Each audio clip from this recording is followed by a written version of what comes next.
શંકરભાઈ કોઈ આપણા ગામમાં માસ્તર તરીકે ઓળખાય છે આપણા સમાજની અંદર. તો હું એમને વિનંતી કરીશ કે તેઓ આજનો આપણે શૈક્ષણિક સેમિનાર છે એના અંતર્ગત છે માર્ગદર્શન આપશે. તેઓ ભાવનગર છે એ ફરજ બજાવી રહ્યા છે. 25 વર્ષનો શૈક્ષણિક અનુભવ પણ એમની પાસે છે અને શિક્ષણ સંસ્થા હોય, આપણા સમાજના કોઈ પણ સામાજિક કાર્યક્રમો હોય તો અવશ્ય એમની છે એ હાજરી પણ હોય છે. તો હું વેગડ શંકરભાઈને વિનંતી કરીશ કે આગળ તેઓ છે એ પોતાનું માર્ગદર્શન છે વિદ્યાર્થી અને આપણા સમાજને રજૂ કરે.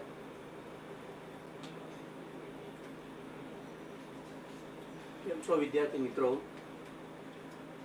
રમેશભાઈએ ખૂબ સરસ વાત કરી હમણાં, અને એણે એક મુદ્દો ખાસ સારો કીધો કે ભાઈ બાળક સાથે મા બાપે વાતચીત થોડીક કરવી જોઈએ દરરોજ. એમને સમય આપો. સમય એવો આપવાનો છે કે ઘરે હોય ત્યારે એમને અડધી કલાક સાથે બેઠા હોય ત્યારે પૂછો, ભાઈ શું કર્યું આજે આખો દિવસ, સ્કૂલમાં કેમ રહ્યું, ટ્યુશનમાં કેમ રહ્યું, કાંઈ તકલીફ તો નથી ને, એવું થોડું પૂછો તો એનાથી એનામાં પણ બાળકમાં આત્મવિશ્વાસ આવશે. હવે આજે આપણો ઘોઘા યુવા કોળી સંગઠન દ્વારા ધોરણ 10 અને 12 પછી શું એનું માર્ગદર્શન આપવા માટેનો આ સેમિનાર ગોઠવવામાં આવ્યો છે. તો એના માટેની જો વાત કરું તો પહેલાં તો બધાને 10મા અને 12મામાં ખૂબ સારા માર્ક્સ આવ્યા છે, બધાને અભિનંદન. સારા માર્ક્સ ન આવ્યા અને પાસ થયા તો પણ અભિનંદન. દરેક વખતે ટકાવારી લાવવી જરૂરી જ નથી, બરાબર? એટલે તમામને અભિનંદન. અને હવે જ આપણે ખરેખર ખેલ આપણો હવે શરૂ થાય છે. 10મું તો કરી લીધું, 12મું કરી લીધું, અત્યાર સુધી તો આપણે શું કરવું એ કાંઈ પ્રશ્ન હતો નહીં, પણ પ્રશ્ન હવે જ છે. જે ખાસ તો પહેલાં વાત કરીએ 10મા વાળાની, તો 10 પછી શું, તો 10મામાં પાસ થયા હોય એને આ પ્રશ્ન થતા હશે. તો આપણા ઘોઘામાં તો અત્યારે ડિપ્લોમામાં ખૂબ સારા ઘણા બાળકો કરે જ છે, અને 10મા પછી ડિપ્લોમા એક સારી લાઈન જ છે, કરી શકાય. પણ ડિપ્લોમામાં પણ જો પેટ્રોકેમ છે, કેમિકલ છે, કમ્પ્યુટર છે, આઈટી છે, એવા જો કોર્સ લઈએ તો આગળ એમના સ્કોપ સારા છે. અને બીજો કોર્સમાં એડમિશન મળ્યું હોય ને કરતા હોય તો પણ વાંધો નથી, તો એ પણ સારી જ લાઈન છે. પણ ડિપ્લોમા કર્યા પછી ખાસ તો D2D એટલે કે ડિપ્લોમા ટુ ડિગ્રી એમાં એડમિશન લેવાની ટ્રાય કરજો. પછી બીજી વાત, ડિપ્લોમા કર્યા પછી આપણને કદાચ એ લાઈનમાં જો આપણને એને અનુરૂપ જોબ હાલમાં ન મળતી હોય, ઘણા મિત્રો એવા પણ હશે, તો એમણે પણ ગભરાવાની જરૂર નથી. એમણે થોડોક એનો રસ્તો થોડોક ચેન્જ કરવો જોઈએ. ભાઈ ડિપ્લોમા કર્યું છે, એના સ્કોપ અત્યારે હોય ને સર્વિસ મળતી હોય તો સારી વાત છે, બાકી ન મળતી હોય તો અત્યારે જે સરકારી ભરતીઓ ઘણી બધી આવે જ છે, તો એની તૈયારી કરો. સ્પર્ધાત્મક ઘણી બધી આવે છે, તલાટી, રેવન્યુ તલાટી, બિન સચિવાલય છે, પોલીસ છે, PSI છે, ઘણી બધી. છેલ્લા 5 વર્ષમાં દર વર્ષે સરકારે 50,000 ભરતીઓ કરી છે જુદા જુદા ક્ષેત્રમાં ગયા 5 વર્ષમાં. હવે આવતા વર્ષોમાં તો કદાચ થોડોક કાપ આવશે કોરોનાને કારણે, પણ જેટલી પણ ભરતી આવે એમાં એપ્લાય થાવ. પછી બીજો એક વિકલ્પ આપણી પાસે છે ITI. આપણે એટલા માટે, કારણ કે આપણે એક આપણા સમાજમાં એવું હોય છે કે બાળક થોડોક મોટો થાય, ભણી લે 10મા પછી 12મા પછી, એટલે તરત મા બાપ એમના લગ્નની એવી બધી ચિંતાઓમાં પડી જાય ને જલ્દી આમ ઉત્સાહ હોય કે જલ્દી આમ કંઈક કરી નાખીએ, ગોઠવી. અને એને લીધે આપણા બાળકો આગળ બહુ ભણી નથી શકતા. એ વાત એક સાચી છે, કારણ કે 10મા પછી આમ જોઈએ ને તો લગભગ 5 થી 7 વર્ષ તો ભણવું પડે, અભ્યાસ કરવો પડે જો આગળ કંઈક સારી લાઈન લેવી હોય તો. અને બહુ આપણાથી ધીરજ રહે ને એમ ના હોય, એટલે મતલબ આપણે બહુ વધારે વર્ષો ભણવું ના હોય 10મા પછી, તો એક ITI જે છે એ બહુ બેસ્ટ છે, બરાબર? એમાં પણ ઘણા સારા કોર્સ છે જ તે. ઇલેક્ટ્રિશિયન છે, સ્ટેનોગ્રાફી છે, કોપા છે, ફિટર, વેલ્ડર, એ તો આપણને ખ્યાલ જ છે, ડ્રાફ્ટમેન, મિકેનિકલ છે, સર્વેયરનો છે, મરીન ફિટર છે, લેબોરેટરી આસિસ્ટન્ટ છે, હેલ્થ સેનેટરી ઇન્સ્પેક્ટર છે, ફાયર ટેકનોલોજી છે, સોફ્ટવેર પ્રોગ્રામિંગ છે, સ્ટેનો કમ કોમ્પ્યુટર છે, શિપ બિલ્ડિંગ છે, મરીન ઇલેક્ટ્રિશિયન છે, આવા ઘણા બધા આઈટીઆઈમાં 125 જેટલા કોર્સ થાય છે આપણા ગુજરાતમાં. તો એમાંથી જે આપણને સારા કોર્સ લાગે એની માહિતી પહેલાં તો આપણે શું કરવું એ નક્કી કરવાનું, પછી જે કોર્સ કરવો હોય એની પૂરી માહિતી આપણે અંદર જઈને લેવી પડે. આ કોર્સ જે વિદ્યાર્થીઓ કરતા હોય એમની મુલાકાત લઈને પણ આપણે એની પાસેથી વધારે માર્ગદર્શન લઈ શકીએ છીએ. તો આ રીતે એક આઈટીઆઈ પણ સારો વિકલ્પ છે. અને આઈટીઆઈ કર્યા પછી પણ હાલમાં પણ ઘણા લોકો સારા ફિલ્ડમાં છે. આઈટીઆઈ કર્યા પછી ઘણા લોકો રેલવેમાં છે, આઈઓસીમાં છે, ઓએનજીસીમાં છે, એવી સારી કંપનીઓ પણ સારા હોદ્દા પર હાલમાં સારું કમાય જ છે, સારી નોકરી કરે જ છે. એટલે એ પણ સારું જ છે આઈટીઆઈ પણ. પછી પશુધન નિરીક્ષકનો એક કોર્સ આવે છે, છાપામાં ને એમાં એમની જાહેરાત આવતી હોય છે, તો એ પણ એક કરવા જેવો છે. પછી આપણા જે બાળકોને એક જે રસ હોય છે અત્યારે, તો આર્મીનો એક શોખ હોય છે બધાને, તો આર્મીમાં પણ જઈ શકાય. પણ એના માટે આપણે તૈયારી પહેલેથી કરવી પડે. બાળક જ્યારે 8મા 9મામાં હોય ત્યારથી જ એને ફિઝિકલ ફિટનેસની આપણે તૈયારી શરૂ કરી દેવાની, રનિંગની છે, બીજી બધી. તો એમાં પણ આપણે આગળ વધી શકીએ. આર્મીમાં પણ જઈ શકાય. એ રીતે નેવી અને એરફોર્સ એ ત્રણેય કોર્સમાં આપણે આગળ જઈ શકીએ છીએ. પછી અત્યારે ખ્યાલ હોય તો આપણે આ કોરોના આવ્યો એટલે હવે આપણે હેલ્થ બાબતમાં બધા બહુ જાગૃત થઈ ગયા છે. એટલે આવનારા સમયમાં પેરામેડિકલ ક્ષેત્રમાં, એટલે મેડિકલ ક્ષેત્રમાં અને પેરામેડિકલના ક્ષેત્રમાં ખૂબ જ સ્કોપ આવવાના છે. તો પારુલ યુનિવર્સિટી છે, સુમનદીપ બરોડા છે, પછી BN પટેલ આણંદ છે, એમાં અમુક કોર્સીસ એવા પેરામેડિકલના થાય છે. માનો કે લેબ ટેકનિશિયન હોય છે, પછી બધા રિપોર્ટ્સ કરવાના લેબોરેટરીને લગતા કોર્સીસ હોય છે. તો એવા કોર્સ એ યુનિવર્સિટીનો નંબર આપણે સર્ચ કરીને એમનો કોન્ટેક્ટ કરીને અથવા રૂબરૂ જઈને પણ બધી માહિતી આપણે લઈ શકીએ છીએ. અને જે વિદ્યાર્થી મિત્રો છે, ખાસ તો મારે એને કહેવું છે, આપણી બધાની પાસે મોબાઈલ હોય છે, પણ એનો આપણે ઉપયોગ ખાલી વોટ્સએપ અને ફેસબુક તો નહીં રાખતા. એમાં જે એક ગૂગલ આજે ગુરુ પૂર્ણિમા છે, ને હું તો કહું ગૂગલને આપણે ગુરુ બનાવી દો. ભગવાન છે એ તો આપણા ગુરુ છે જ તે, પણ ગૂગલ જે છે અત્યારના સમયમાં એ જે ગુરુ બનાવવો હોય તો ગૂગલને ગુરુ બનાવી દો. કારણ કે ગૂગલ પાસે બધી જ માહિતી છે.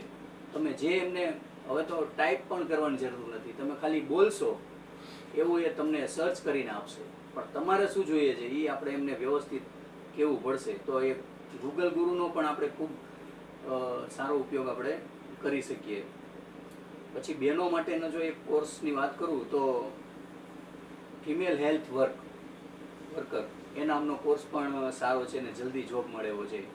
પછી બીજો એક ભાઈઓ માટે ફાયરનો કોર્સ પણ કરી શકાય, ફાયરમેનનો.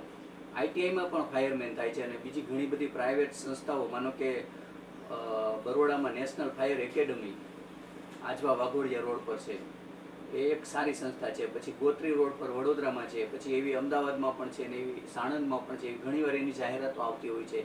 ત્યાં પણ આપણે ફાયરમેનનો કોર્સ કરી અને જુદી જુદી કંપનીઓમાં અને બધી જ સરકારી ઓફિસોમાં, કારણ કે ડિઝાસ્ટર મેનેજમેન્ટ આવ્યું એટલે બધી જગ્યાએ ફાયરમેનની જરૂર પડવાની જ છે. તો એ કોર્સ પણ એક ખૂબ સારો છે અને જલ્દી આપણને નોકરી મળી જાય એવો કોર્સ છે. પછી બીજો એક કોર્સની જો આપણે વાત કરીએ તો હેલ્થ સેનેટરી ઇન્સ્પેક્ટર, એ કોર્સ પણ એક ખૂબ સારો છે.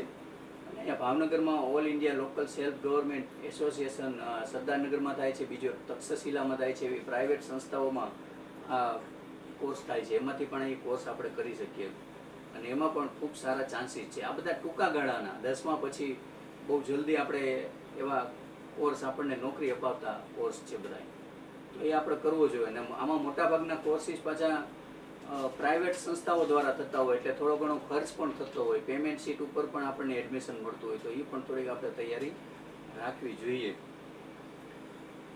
તો 10મા પછી ડિપ્લોમા, આઈટીઆઈ, આર્મીની વાત થઈ ગઈ, એને બીજા કોર્સની વાત થઈ ગઈ. એ પછી આપણે 12માનું વિચારી શકીએ. હવે તો સરકારે ભરતીઓમાં લગભગ ગ્રેજ્યુએટ પછી બધી જ ભરતીઓમાં તમે એપ્લાય થઈ શકશો એવું આવશે. તો 10મા પછી 12મું તો આપણે કરવું જ પડશે. હવે 12મામાં જઈએ ત્યાં પાછા 2 ઓપ્શન આવે, સામાન્ય પ્રવાહ રાખવો કે સાયન્સ પ્રવાહ. એક મોટો પ્રશ્ન આવે. જો આગળ સ્કોપની રીતે વિચારીએ તો સાયન્સ પ્રવાહ ખૂબ સારો, પણ આપણે સામાન્ય પ્રવાહ રાખ્યો હોય તો પણ વાંધો નથી. સામાન્ય પ્રવાહ રાખ્યો હોય તો પણ આપણે આગળ ગ્રેજ્યુએટનો અભ્યાસ કરી શકીએ, અને ગ્રેજ્યુએટ કરતાં કરતાં 12મા પછી રેગ્યુલર આપણે જે સ્પર્ધાત્મક પરીક્ષાઓ જે આવે છે, આરઆરબી, રેલવેની, બેંકની છે કે બિન સચિવાલયની છે, તલાટીની છે કે પોલીસની હોય છે, પીએસઆઈની હોય છે, એવી ઘણી બધી ભરતીઓ આવતી હોય, તો એ બધી સ્પર્ધાત્મક એ પરીક્ષાઓ લેવાય છે અને એના દ્વારા આપણને અપોઇન્ટમેન્ટ મળે છે. તો 12મા પછી ભણતા ભણતા સાઈડમાં 2-3 કલાક આવી બધી પરીક્ષાઓની આપણે તૈયારી કરવી જોઈએ. સામાન્ય પ્રવાહ પછી CA, chartered account, CS, BCA, MCA એ બધા કોર્સ કરી શકાય. પીટીસીનો કોર્સ પણ સારો છે, પણ પીટીસીમાં અત્યારે એવું છે, હું પણ પીટીસી જ છું, પણ અમારો સમય અલગ હતો અને અત્યારનો સમય થોડોક અલગ છે. કારણ કે હવે પીટીસી કર્યા પછી દરેકને નોકરી મળતી નથી, કારણ કે પ્રાથમિક શાળાઓમાં બીએડ વાળાને 6 થી 8માં ભરતી શરૂ થઈ ત્યારથી પીટીસી વાળાની ભરતીઓ બહુ ઓછી, લિમિટ થઈ ગઈ છે. પણ છતાં બહેનો હોય તો એમને પીટીસી આપણે કરાવી શકીએ. ટાટ અને ટેટ એમને દેવી પડશે. કોલેજ કરી અને બીએડ પણ કરી શકાય. તો આ થઈ સામાન્ય પ્રવાહની વાત. પછી વાત કરીએ આપણે તો સાયન્સ પ્રવાહની. જો આગળ ભણવું હોય અને ખૂબ સારા ચાન્સીસ લેવા હોય તો સાયન્સ પ્રવાહ જેવું એકેય નથી. સાયન્સ પ્રવાહમાં પણ પાછા 2 ગ્રુપ આવે, એ ગ્રુપ અને બી ગ્રુપ. તો એ ગ્રુપ રાખીએ તો આપણે એન્જિનિયરિંગમાં જઈ શકીએ. એમાં મરીન એન્જિનિયર છે, ડેરી સાયન્સ છે, બીએસસી આઈટી છે, કૃષિ સાયન્સ છે, એવા બધા જુદા જુદા. અને અગાઉ આપણે જે કહી ગયા એમ પેટ્રોકેમિકલ છે, આઈટી છે, આઈસીટી છે, જેવા કોર્સની અત્યારે ખૂબ ડિમાન્ડ છે અને કેમિકલની પણ ડિમાન્ડ છે, એ પણ આપણે કરી શકીએ. અને બી ગ્રુપ જો આપણે રાખીએ તો એમાં તો જબરજસ્ત ચાન્સીસ છે. એમાં એમબીબીએસ એટલે કે ડોક્ટરી લાઇનમાં જઈ શકીએ. વેટરનરી 12 સાયન્સમાં બી ગ્રુપ હોય તો વેટરનરીનો જે કોર્સ છે એટલે એ કર્યા પછી આપણને પશુ દવાખાનામાં નોકરી મળે છે ને વેટરનરી કોર્સ કર્યા પછી તરત એમને નોકરી મળી જાય છે અને સાઈડમાં પણ એનું પોતાનું પણ કરી શકે છે. અને બીજો એક છે બીએસસી નર્સિંગ. જો બી ગ્રુપ રાખ્યા પછી બીએસસી નર્સિંગ એક સારામાં સારો કોર્સ છે. બીએસસી નર્સિંગ કર્યા પછી લગભગ 100% આપણને નોકરી મળી જ જાય છે.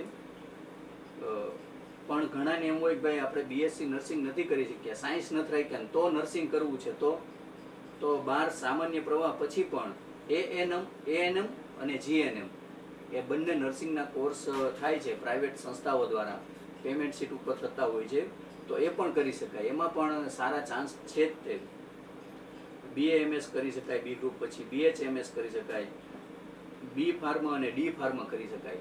તો બી ફાર્મા અને ડી ફાર્મા શા માટે? તો કે ભાઈ એ મેડિકલ ખોલવું હોય તો એના માટે એ જરૂરી છે. તો આપણે તો મેડિકલ ખોલવું નથી, તો ગવર્મેન્ટના હોસ્પિટલોમાં અને મ્યુનિસિપાલિટીમાં અને એના જે દવાખાનાઓ હોય એમાં જે ડી ફાર્મ અને બી ફાર્મ કરેલાની નોકરીના ચાન્સીસ વધારે હોય છે.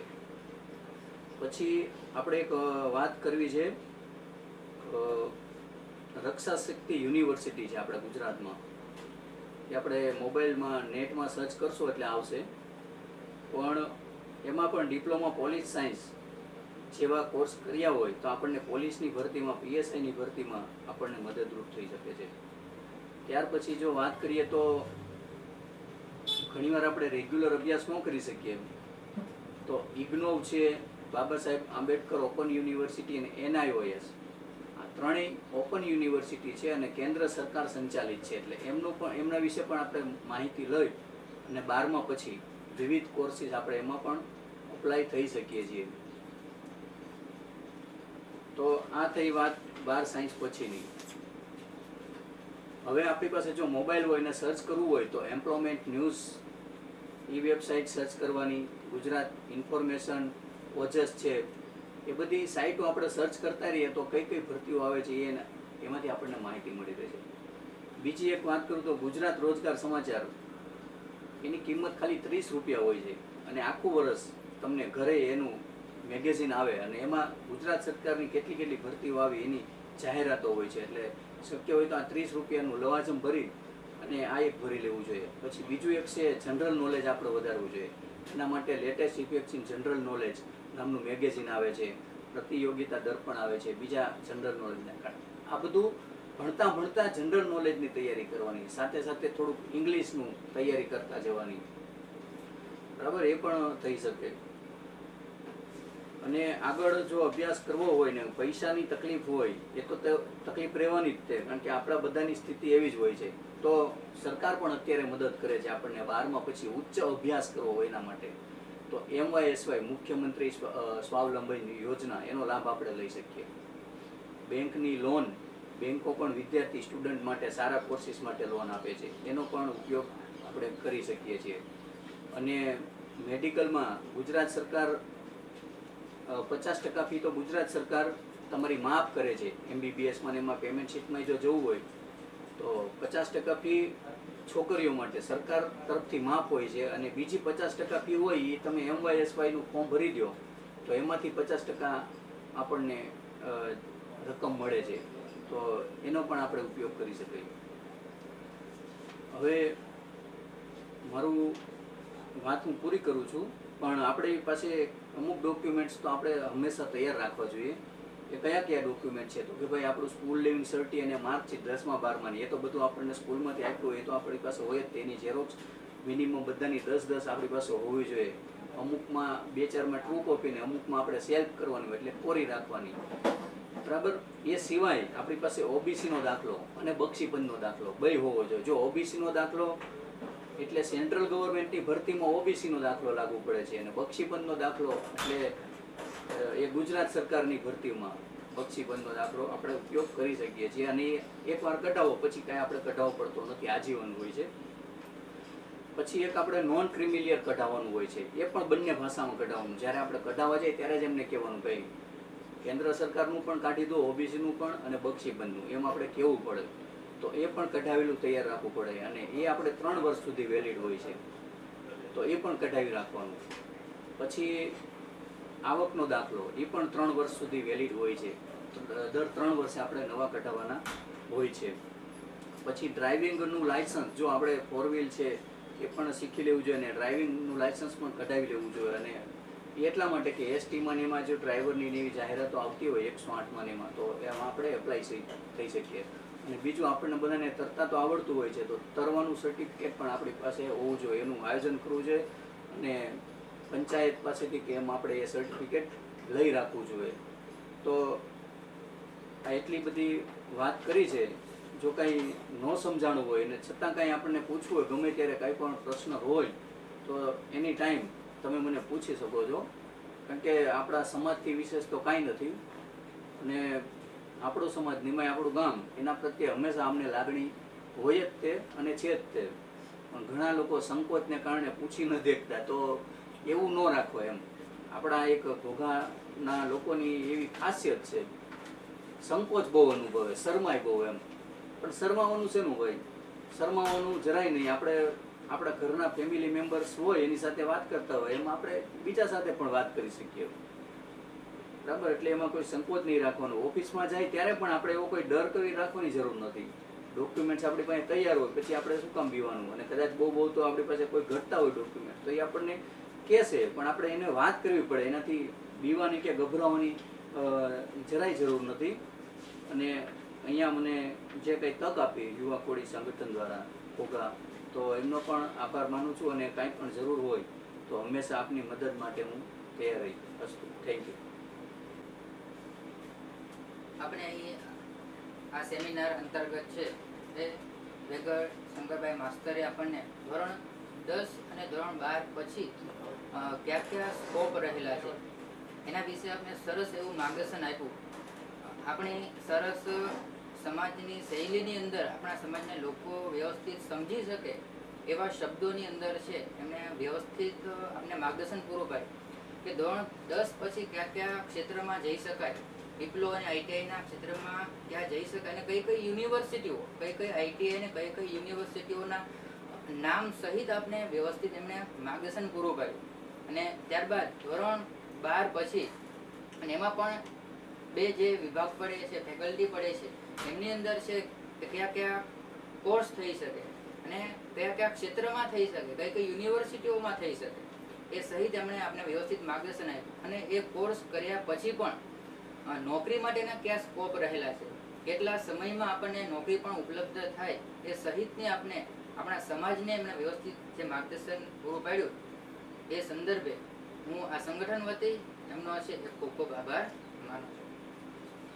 હું ત્યારબાદ બારીયા નરેશભાઈને વિનંતી કરીશ કે તેઓ છે એ આપણા સમાજના વિદ્યાર્થીઓ અને વાલીઓને છે એ માર્ગદર્શન આપશે.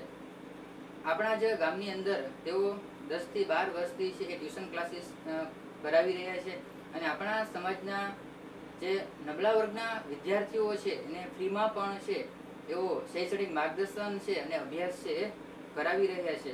તો એવા બારીયા નરેશભાઈને હું વિનંતી કરીશ કે તેઓ આપણા સમાજને છે એ માર્ગદર્શન આપે. બારીયા